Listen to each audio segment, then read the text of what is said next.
You broke the cardinal rule, though, that you only did because Hibs won. What was that? The text at full time. You texted me before. You're not meant to text. You text me the hearts flag before the match. Welcome to the Salt and Sauce podcast. Our latest edition will be reviewing a quite breathtaking win for the green and white side of Edinburgh in what was billed as one of the biggest derbies in a very, very, very long time. A week where Hibs got 9 out of 9 against Celtic at home, Dundee United away, and Hearts in the derby. So we look forward to you joining on the podcast. A quick shout out to our sponsors, AW Decor, a painting and decorating company. Look after all your painting and decorating needs. Really good bunch of guys. So their details are on the screen. And Stuart. And also a shout out to our other sponsors, Mintbox Removals. Also another good group of guys who will do a great job getting you from A to B, wherever you need to go. So again, also on the screen, and do give them a shout. So the bit I've been waiting for a long time, and I'm going to try not to be too smug, because I know what it's like to be on the other side. So I'm not going to be too harsh, but obviously. I can offer some advice if you like on how to avoid being smug, and that's also to discuss the first half. Well, yeah, I mean, let's just start from the beginning. So, from a Hibs point of view, there weren't really. The major change was Cadden coming in for Miller, which I kind of expected because Cadden did really well at Tynecastle, at right back as well. Kind of wing back. That was really the only change. Bowie and Boyle started up front as we thought. Campbell in behind.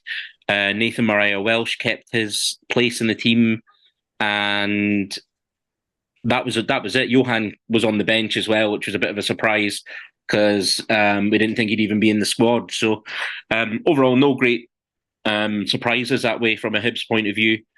And again, you know, we were expecting a close game, and you know that it did turn out to be a reasonably close game. First half, so very, very cagey start. I would definitely say Hearts settled the better in terms of getting on the ball.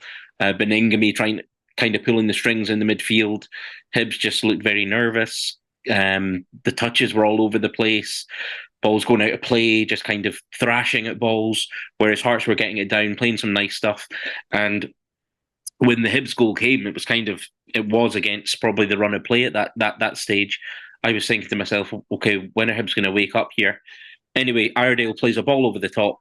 I'm sure defensively you'll talk about it from a Hearts perspective, but from a Hibs perspective, it's kind of what we were saying before the match. What I was saying anyway.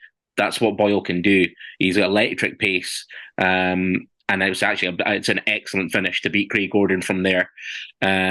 Just a ball over the top, and he's got on it. I was watching it, and I just slowly raising from my seat because at one point I thought it was just going straight out, and I think the crowd did as well. Then obviously it gets near and near the Hearts goal, and I've got to say when he does get there, it's an absolutely brilliant finish to put us 1-0 up, and then you think, right, that'll settle us then. That didn't turn out to be the case. Literally, I think it was 90 seconds or something, or 2 minutes later. Again, just a ball Shankland kind of dinks it over. And Smith should come for it, for one. But Smith having not come for it, Rocky should use his right foot just to put it out in the stand. Instead, he goes with his left foot, and swings it to your favourite guy, George Grant, who you know, it's an excellent finish. It's an absolute beauty. Which again, you know, it's a great strike, but it kind of goes through Smith. Not like it's in the corner. It kind of goes through him. I realise you're going through the game. If I could actually jump in, just because obviously the 2 goals, it's 2 of the biggest things that happen in the game. Yeah. I just wanted to jump on that, and I guess give you the Hearts perspective on it. You're absolutely right, and Boyle doesn't fully convince me, but he does brilliantly for the goal. the pace is great. He adjusts his body really well to finish it, as you say, because he gets round. Because I think if he goes with his left foot, it goes straight at Gordon, and the only way he can get it round him is running round the ball to get it with his right foot. So fair play and humble pie on that one. But obviously, yeah, you're right. As a Hearts fan, I'm looking at Taylor, and one of Taylor's or two of Taylor's best attributes are his pace and his strength. Um, and I mean, pace wise, he was with Boyle, but strength wise, he should be absolutely out muscling Boyle. Quite how Mm. he's using that, I don't know. But listen, fair play to Boyle. He does well to get the goal. Um, I actually, in many ways, the Hearts goal, although it didn't look the same, you're absolutely right. We were looking at it thinking Grant does really well from a Hearts point of view, but I was thinking, oh my God, if I was a Hibs fan, I'd have a couple of Mm. complaints. Yeah, Um, yeah.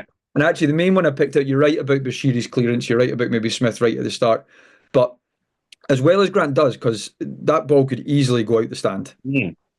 When it's bouncing like that and it's coming at you at pace. But he gets his head over the ball, strikes it brilliantly, and there's no doubt he catches it just superbly well. But you're right, it's not in the corner. And I was like, God, I don't know. With that much power, am I being harsh? Should they keep. But put it this way, I think Gordon saves it. Oh, definitely. Yeah, yeah, I would say so. I mean, it's kind of just gone through his hands, um, but it shouldn't have got to that point. Like No. that you don't let the ball bounce. And for as good as Rocky has been, and I think we both acknowledged that in this run, and Smith as well. Those mistakes are still there, and you can't let the ball bounce. And if you do let it bounce, you need to make sure you make a good connection and even knock out for a corner. Mm. If you're not, if it's all over the place, just knock out for a corner, just deal with it. But it's the fact that it was put back into a dangerous area and guaranteed, like, granted, he didn't mean to kind of squiff it, but the fact he did just gives Grant the opportunity. And, it's a great goal. And then you're thinking to yourself, right, you know, game on now. We just let Hearts back into the game when we were just taking the lead in the derby. And so the rest of the first half, um, again, it was very, very nervy from Hibs. It's not like the way we played home or away, really. We were just thinking, get the ball on the deck, get out to Cadden. Bowie wasn't in the game. Our midfield were kind of being bypassed a little bit, and it was just kind of hot potato with the ball. And Hearts had the better of the first half, and the Kabangu chance. That's what we were talking about. It's just the The offside. offside, the offside. Really well taken goal, and I guess from a Hibs point of view, we got away with one a bit that he goes too early, and it is offside. Yeah. But it was a great finish, and from that point on,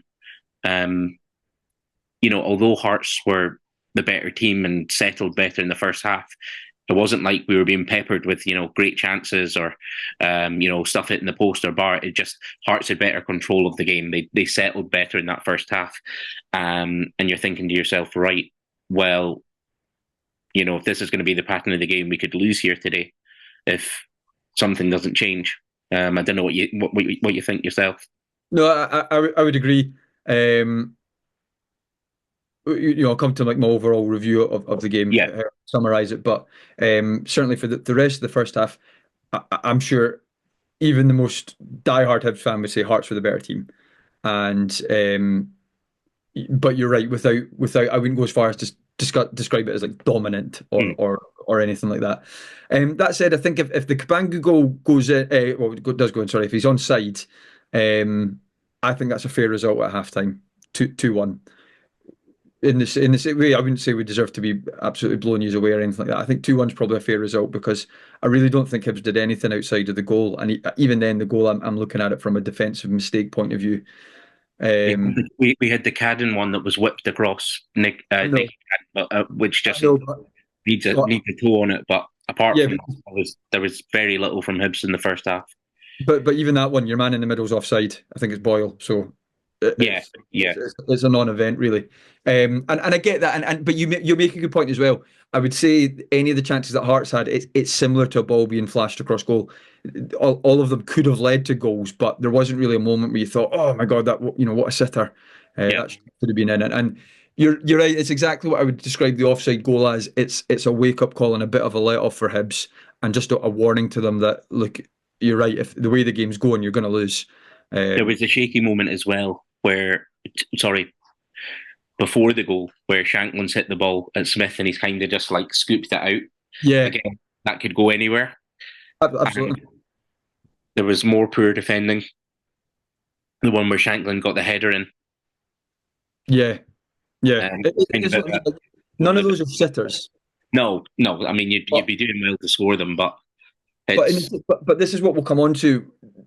It's not as if the Hibs goal was a sitter, the one that the winning goal in the end. It's as likely to go in as any of those Hearts chances. In fact, if in many ways it's less likely to lead to a goal than a mm, lot of the Hearts chances when your centre half's got the ball 20 yards out from goal. So, but we'll come on to that yeah, later. But basically, I firmly believe Hearts should have been in the lead, whether it's 1-0 or 2-1 at half time, from ultimately being the better team and being in control of the game. And so the way I'm feeling as a Hearts fan at half time is thinking, great, okay, we've done well against a team that are in form here. Keep that up, and I believe we'll win. yeah. And then obviously the second half, um, Hibs came out like a different side. They Yeah. they they they upped the tempo. We started to get the ball wide to the Caddens. We started to kind of target Taylor as well. Mm. And Nicky Cadden for that half, he had him on toast. It's like he just kind of woke up. And we was whipping balls in. We were getting it wide. Friantis in the first half, he was going for the World Cup pass. And Gray, I think, in his post-match comments, was saying, I had a word with him, and I just said, just keep it simple and get it wide. Like he was going for, the Hollywood pass, and then we were losing possession. So we just kept it simple. We were getting it wide to our best player, our biggest threat, which is Nicky Cadden in terms of setting goals up. And we managed to get ourselves playing the way that we've been playing to our strengths, playing the game that we wanted to play. I think Critchley summed it up quite well when he said that second half Hearts allowed Hibs to play the game that they wanted to play, which is get the ball wide, and get balls into the box. So the second half, that was a pattern that Hibs were the dominant team in the second half, and we were creating chances again, not absolutely peppering Gordon's goal, but again, just we upped the intensity where we were picking up on those second balls that we weren't in the first half. We were getting more control of the midfield, and pretty much pinning Hearts in terms of kind of an attacking sense, and that's kind of where the goal has come from, in the 73rd minute, that we get it wide to Cadden. Cadden's in acres of space defensively. I mean, how Hearts with, if you look at Hibs' last two games, even, that's our weapon, that we're going to get it wide to him. Anyway, he had the freedom of Easter Road. He's whipped it in, not his best cross. It's come to Iredale, and obviously we talked about it before. There's unlikely Derby heroes. People seem to save like their first goal for Hibs or Yeah, first goal for Hearts, like a worldie, like Ozturks. You remember that a few years ago? Like I they remember they save these worldies for the Derby, and that's what's happened. Iredale's never scored before. I don't even think I've seen him had a shot all season, and it. he's got the ball again. I'm sure you'll pick the bones apart in terms of the defensive setup from Hearts for it, but it's a fantastic finish, and it was a game fit to win any derby, and Hibs deserved to win the game, based on the second half performance. Yeah, it's interesting. My initial reaction, so I suppose to talk about the game up until the goal. You're right. I mean, Hibs, there's no doubt about it. Hibs came out, and I thought, all right, okay, fine. They've got a wee flurry at the start of the second half. Hopefully that dies down and we get back in control. But the thing that was nagging me was I thought we looked tired. And what we did well in the first half was, you're right, we stopped you from playing the game. And I was worried if Hibs were really good at wide and we were playing a diamond, like, how are we going to stop them? But actually, we stopped you at source. Wilson, Kabangu out wide. Shanklin played actually a bit further forward. And so the minute the balls went to your fullbacks, they had to go back inside. And then it leaves Triantis trying to play World Cup balls. And you're right, he either shanked them out the park or gave them back to Gordon or whatever. So it was going great from us from that point of view, as well as creating a couple of half chances in the second half. Yeah, I was struggling to put my finger on it, whether it was a slight change of shape or whether it was tiredness and us not getting out as quick. But as poor as I thought Taylor was, I also felt for him a wee bit. He was getting left 2-on-1 quite a lot. So whether that was a Hibs striker peeling out a bit more and pinning him back, giving Cadden therefore a bit more space, or not getting as much help further forward as he had been, I sympathise with him a little bit.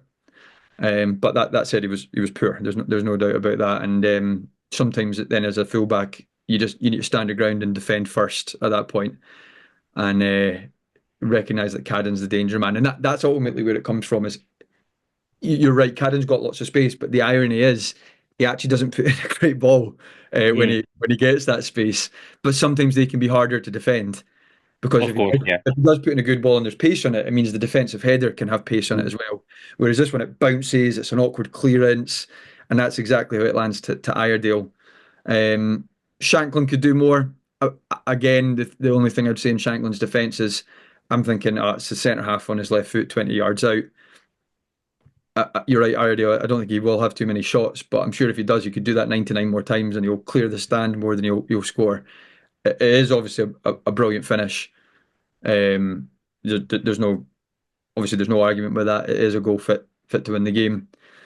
Um, and but this is where my initial sort of resentment of the game was like, well, we were the better team first half, Hibs were the better team second half, you know. But because they finished the game stronger, they're going to get all up on their high horses. But actually, the more I reflect on it, Hibs dominated the second half more than Hearts did the first half. So you do deserve the win. Um, but that is, to go back to it's where I think a lot of Hibs fans would do well to remember the first half and think that although that second half was enough to win by a few goals over the 90 minutes, 2-1 is probably the right result. Yeah, although we were so dominant second half, I think even 3-1 wouldn't have been like outrageous. But That's so that's my point. And as you said yourself, you weren't exactly peppering the Hearts goal.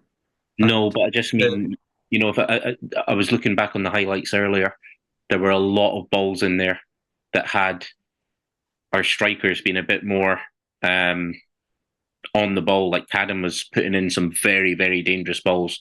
That I think there was one with Boyle where he's tried a cross shot, and it's oh, gone the volley, yeah, but I mean, volley, it's a poor strike. things like that. No, but I just mean, there was a lot of kind of domination in that final third.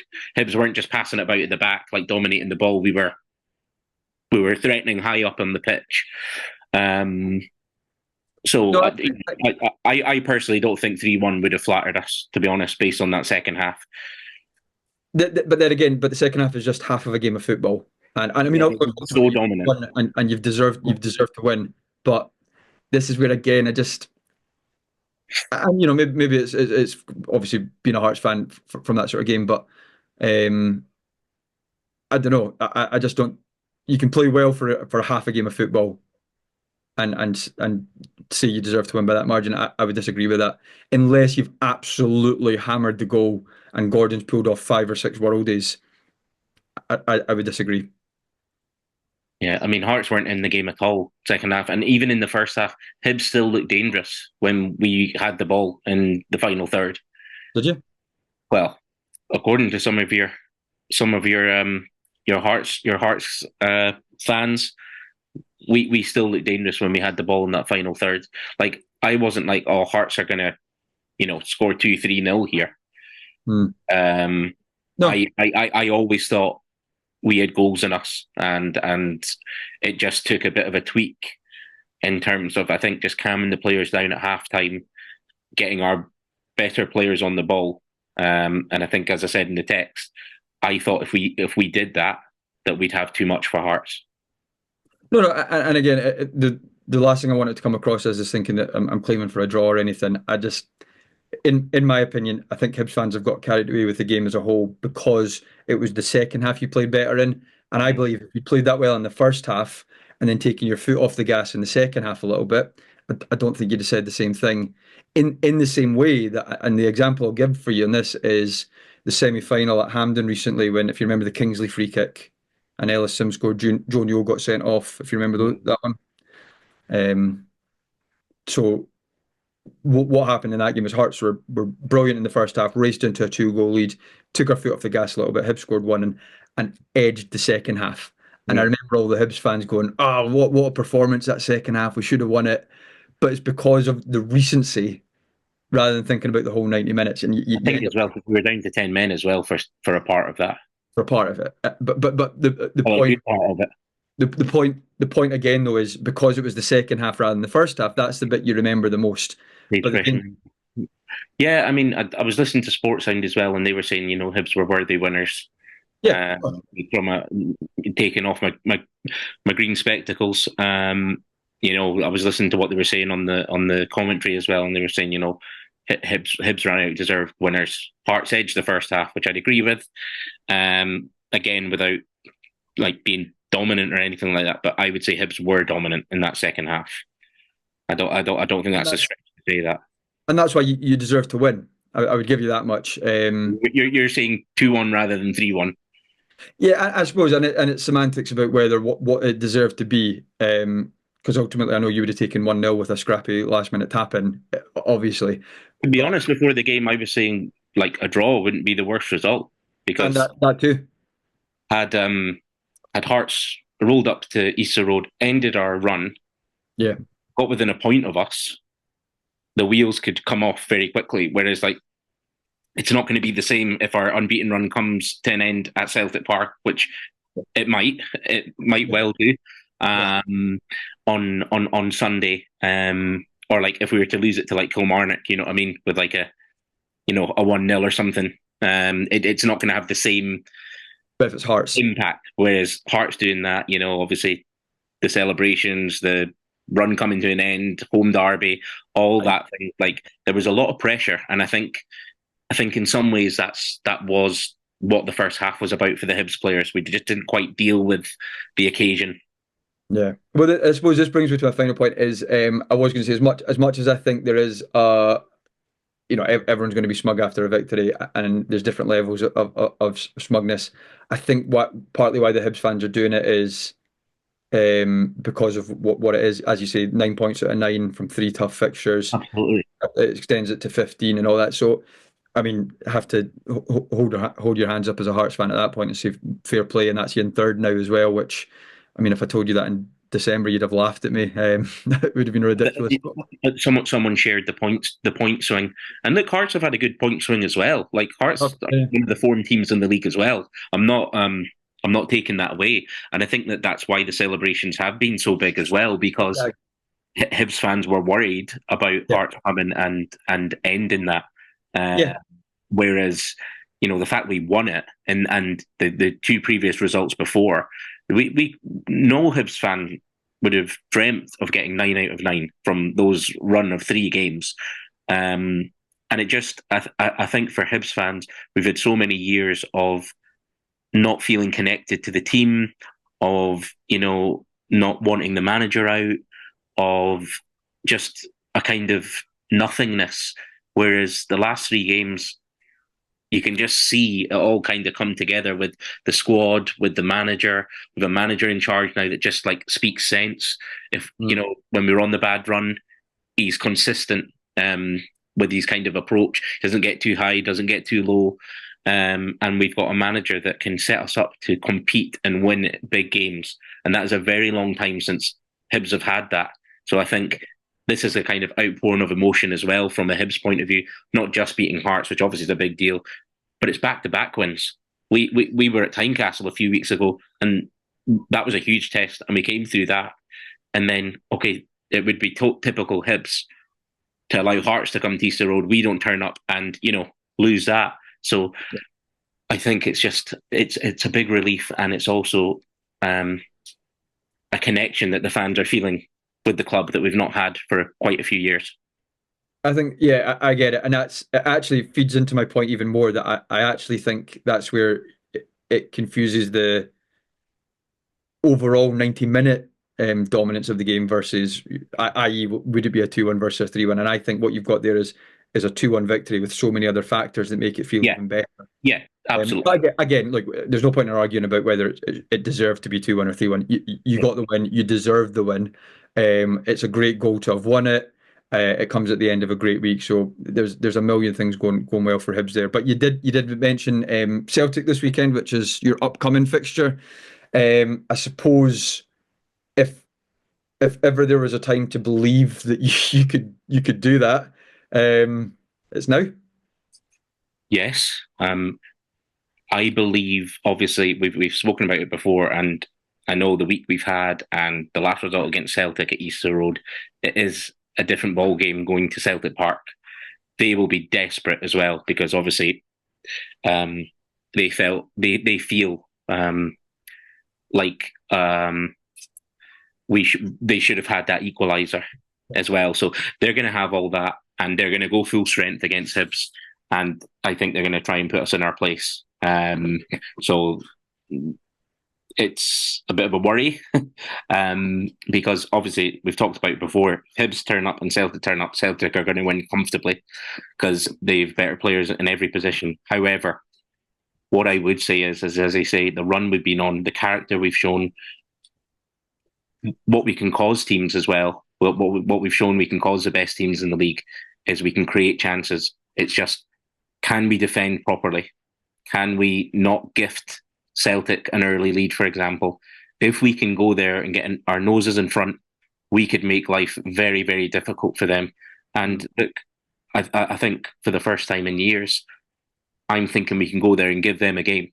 I'm not thinking to myself, oh, it's going to be 4 or 5-0, which look, it could be.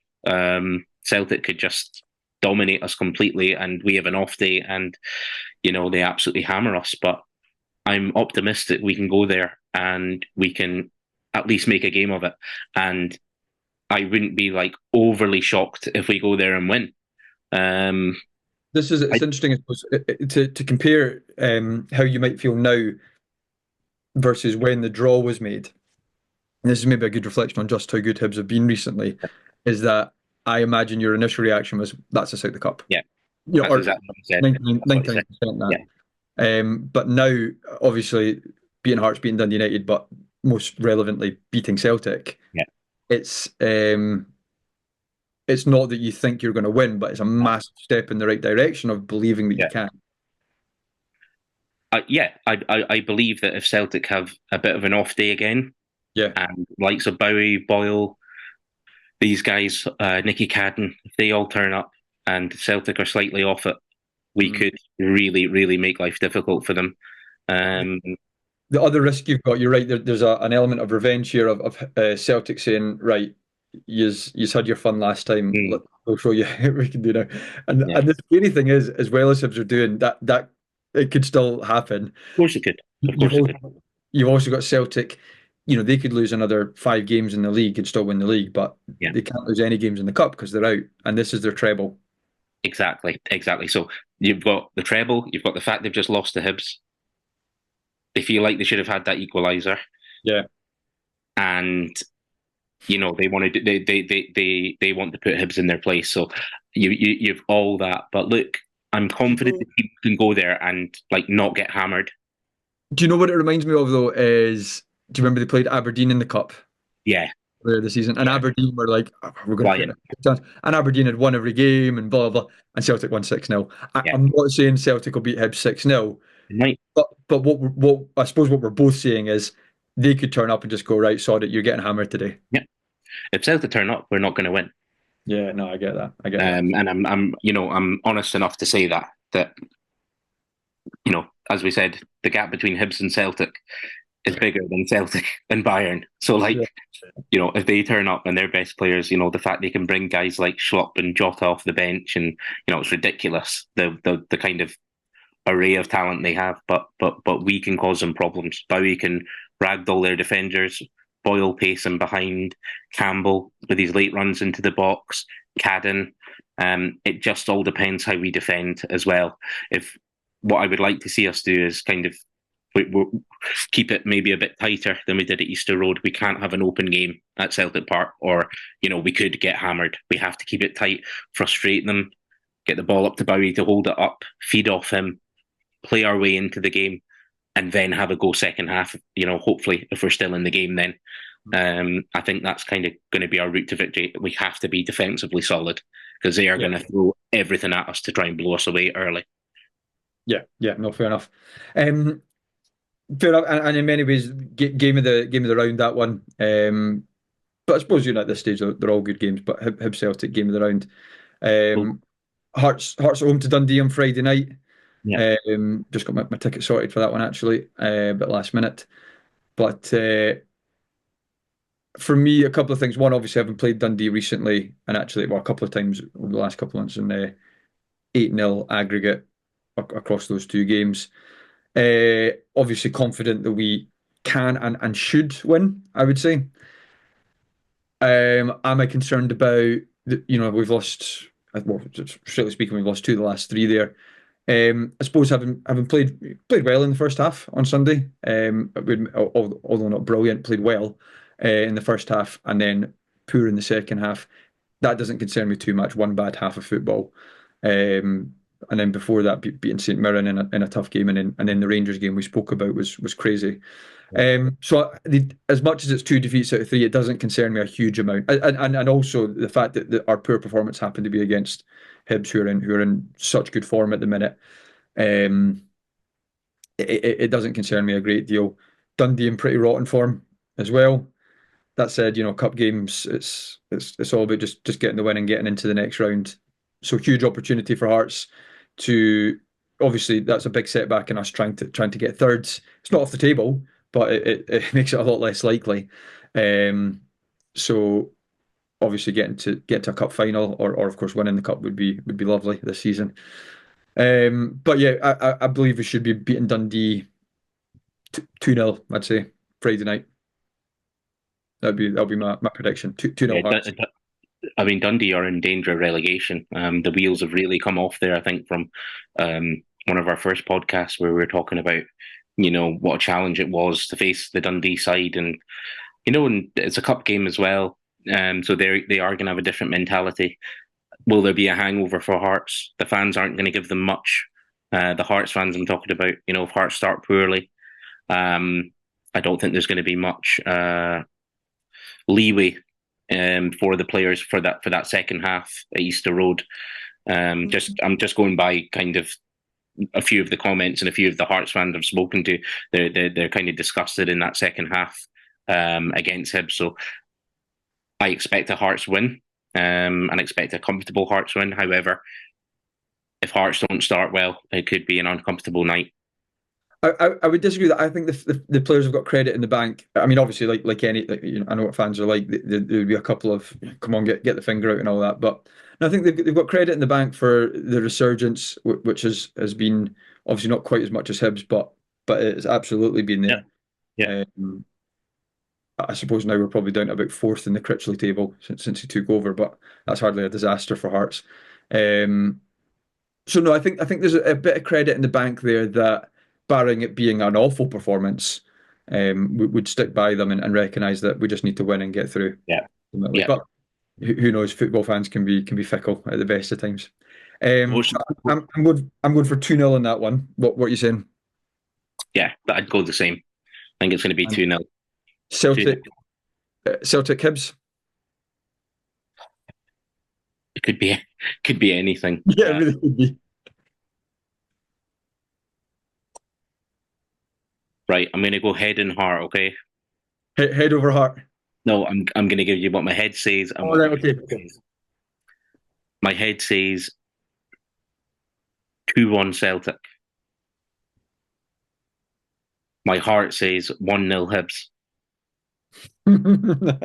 Of course it does. My head and heart say I'm going to go 5-0 Celtic just to get a bit of revenge on the Hibbies after last weekend. Right, okay. But is that what you truly think? No, nah, but I think because of all the reasons we spoke about and Celtic needing to win, I think they'll win 3-0 because with it being a cup game, Hibs will need to open up if they're losing. Mm, And obviously, if you open up, there's scope for Celtic yeah. getting a couple more. Um, I'm not even trying to wind Hibs fans up by saying No, that. no, no. Look, it's a reality of it. Yeah, yeah, it's a reasonable prediction. Yeah. Let's see, Scottish Cup, exciting weekend. Obviously, both teams will be thinking we've got a chance at a trophy here. So big weekend coming up. Absolutely. And I think, looking at the draw, if Hibs can come through that, then if Hibs can, which would be, arguably the biggest result of the season to knock Celtic out of the cup after beating them at Easter Road, what a statement that would be. It would really, really open up the cup draw. So for other teams, it Yeah, should be Hibs. in many ways, I wouldn't go as far as supporting Hibs, but I would accept the Hibs win. Yeah, Either way, do you know what? I'd be happy either way. Either Hibs go out, which is obviously is good for us. It avoids them winning the cup. it's not good for you guys because if you get Celtic in the next round, that's fine. We'll beat them. All right, on that note, we'll call it there. I hope you've enjoyed your podcast this week. You smug. I have, sure, I have. I couldn't wait for it. I know. I could tell by your texts. But no, in all fairness, well done. Better team won, and it pains me to say it, but it's true. As we said before, we've been friends long enough that we recognise it's football. We're both passionate about our teams, but in the end, it's a game, and we will go through different periods of being happy and sad. And we've had many each. Yeah, exactly. Okay. Enjoy it, mate, and I trust we'll see you at Tynecastle in the top 6. Hope so. I hope so, and I'll be there. See you next week. See you later.